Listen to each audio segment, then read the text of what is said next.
皆さんはこんな不安を持ったことはありませんか？鍵とドアが壊れた。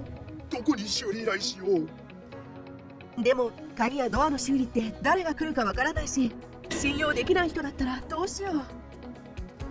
そんな方に鍵とドア修理の小林がおすすめ。